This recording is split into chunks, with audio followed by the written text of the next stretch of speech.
Now, here in the second part, I wanted to discuss the interview with Wade and James and the director and with Oprah Winfrey. And now, Just finished watching all 4 hours of the film Leaving Neverland. It's an audience of over 100 men and women here who say that they were sexually abused as children, so here I have already an issue. It's not a very critical audience. She's already crying, everyone is nodding, everyone is chipping in. She looks also miserable. And I know people all over the world are going to be in an uproar and debating whether or not Michael Jackson did these things or not, whether these two men are lying or not lying. But for me, this moment transcends Michael Jackson. It is much bigger than any one person. This is a moment in time. I have a huge problem with that. Of course, it's about Michael Jackson.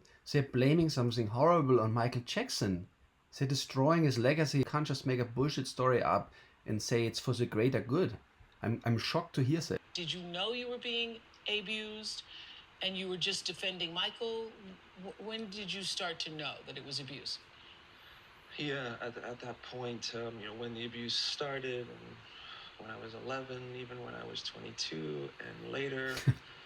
So that's of course a problem. Even when he was 22, he didn't know that he was abused apparently.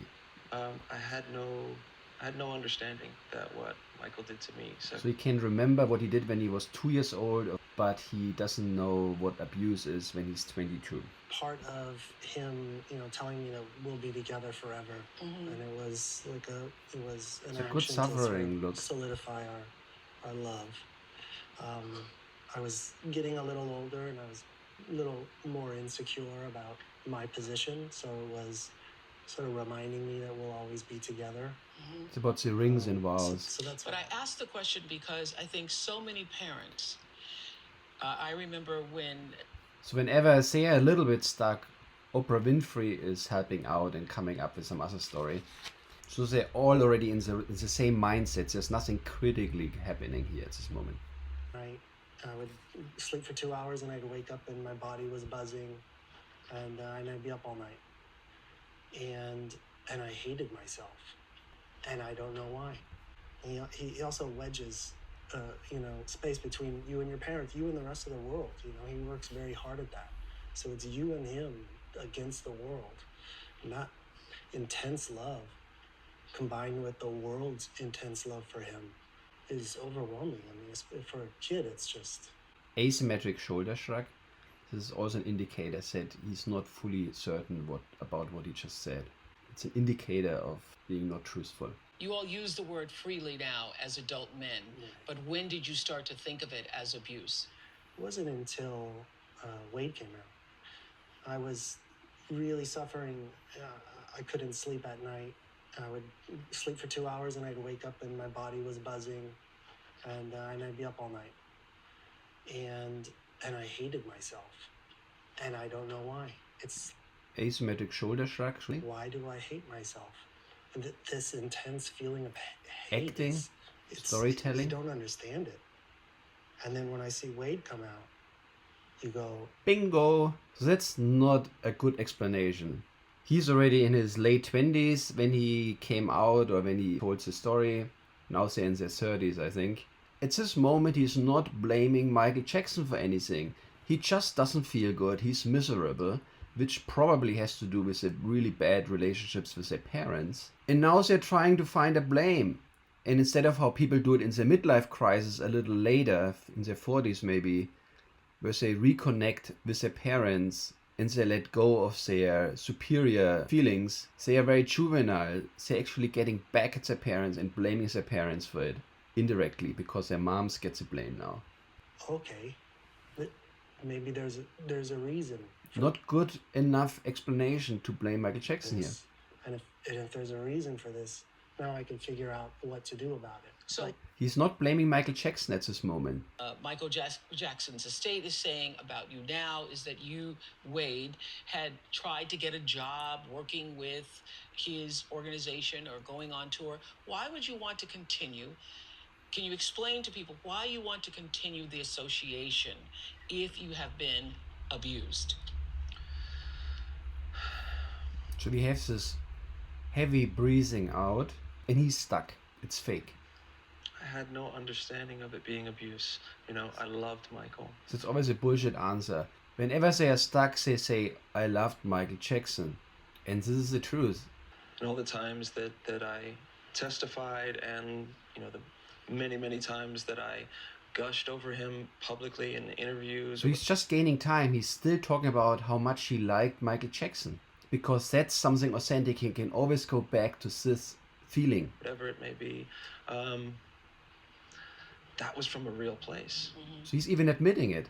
That was real. You know, while never forgetting any of the sexual details that happened between us, but So having now he's twisting it around very late. no understanding that it was abuse, having no... So now he has to try really hard. It's really strenuous to come up with a bullshit, illogical answer.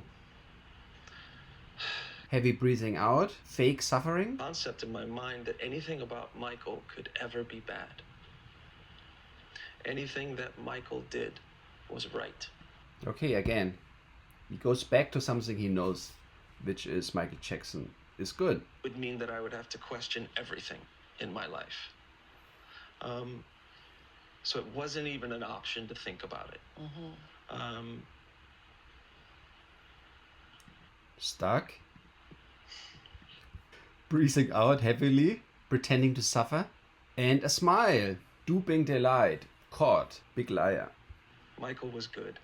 Again, going back to the authentic feeling. When he's stuck, Michael was good.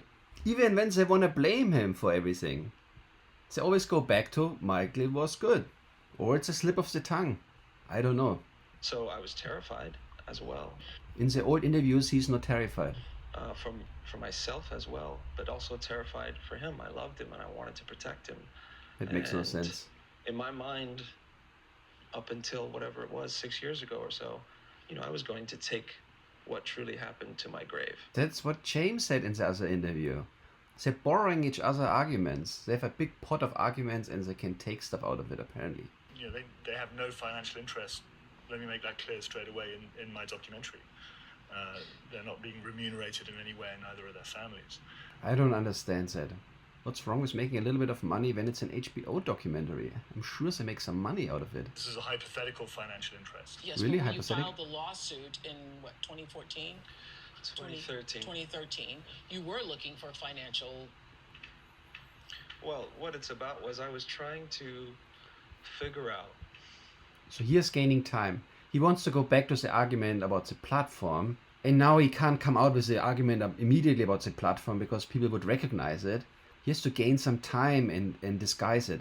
A desire started arising in me. Okay, that's a good way to disguise it. A desire started to arise in me. Once I was, I don't know, maybe about 9 months or so into my healing process after So disclosing. healing process is another generic term. And now he touches his nose, hiding behind his hand. He's lying. Well, the question was, what could I... So he's trying to turn it into something which sounds positive and doesn't go directly after the platform. Because if you don't help yourself, you can't help other people. Yeah. So she needs to work on her own issues so that she can understand what happened. She still hasn't really got... Very sympathetic audience, hanging on their lips. So it's really what it's about. It's about the bad relationships with their parents, in particular their mothers. And instead of growing up, they go back to a very juvenile response in blaming their parents. This is interview, because the mothers look really bad now. It released her. I don't know about that, but to really heal, you know. So once I released that need from her, From his mother? there was definitely a shift in our relationship that began because I felt like it released her of some of that pressure and it released me. Very good. So it's remarkable how they both have these bad relationships with their mothers and both mothers look bad. The expectation, which was I was going to talk to other survivors. And that was my audience. And now the noble gestures and helping people and... You know, that's not a healthy way to go about it. You're just going to be being with survivors. Like, this is why you do the movie. This moment is why. Everyone nodding. You know? And she's also nodding. This is... Yeah. the reason to tell the story, because the story is bigger than, as I said at the beginning, it's bigger than any one person. Yeah. And don't let anybody in your world make it just about what Michael Jackson did or did not do. Dragging Michael Jackson through the mud is horrible if it's not true. So it is about Michael Jackson. It must be about Michael Jackson. So I don't think anything good is coming out of this for Wade and James. They seem to have issues with their parents or their mothers. And Michael Jackson is just a scapegoat. There might be, of course, be also financial interests. They were childhood stars and they feel entitled. It's the opposite of healing and growing up and moving on. So to me, these interviews are pretty worthless. They're all about storytelling and not about facts. There are a bunch of red flags here. Wade in particular recalls all the details when he was 2 or 5 or 7 years old, in particular related to time in days of the week, which is impossible. Children have no sense of time. James, on the other hand, uses the present tense in the second person when describing the alleged abuse. That's a sign that he's making up the story. Another red flag is they're highly prepared and synchronized. Prepared, the two interviews are almost identical in terms of responses, and one is stuck, the other one is finishing the sentence. One is nodding, when the other one is explaining, supporting the statements, making it more truthful. Oprah Winfrey also is helping with that. When they're stuck, she reformulates the question and gains time. Wade's heavy breathing and duping delight are another red flag. To get a sense of how they change their mind and their demeanor, let's look at some old interviews by Wade. And you started as a youngster dancing with Michael Jackson? Yeah. Into the ring. Are you still friendly with Michael? Yeah, we still talk every couple months, catch up. You do, really? Yeah. Well, what's he like? What's he like? He's a good guy. He's a good guy? Yeah. Show me where he touched you. Now fake smile and embarrassment and closing the eyes. He's embarrassed. That's all. Nothing ever like that? No nonsense, no shenanigans? But it's like, as long as people don't forget. What you see in these old interviews, he uses these illustrators a lot. This is his baseline. Gesturing a lot, being very expressive. So these are signs of the truth. How talented he is and what he's done for the music industry. Think whatever you want about him, but you can't deny his talent. You're not going to go about your everyday like everybody else because you've never lived a life like every. So this was 10 years ago, and he's very expressive still. He moves around a lot. You can't see his hands, but you can see his shoulders move a lot. So he's using a lot of illustrators. These are signs of the truth. Everybody else. So how would you know how to do that? We covered the trial, and you were one of the few people to stick up for him. And why do you think that was? And why was it important for you to stick up for him? Because he's always been a friend of me. Very honest answer. That's what you do for friends. You tell the truth.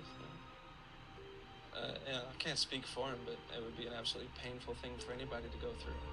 My connection with Michael and all of that coming together is kind of just one of those serendipitous things where all the elements have come together. So I'm excited for a lot of reasons to be a part of this.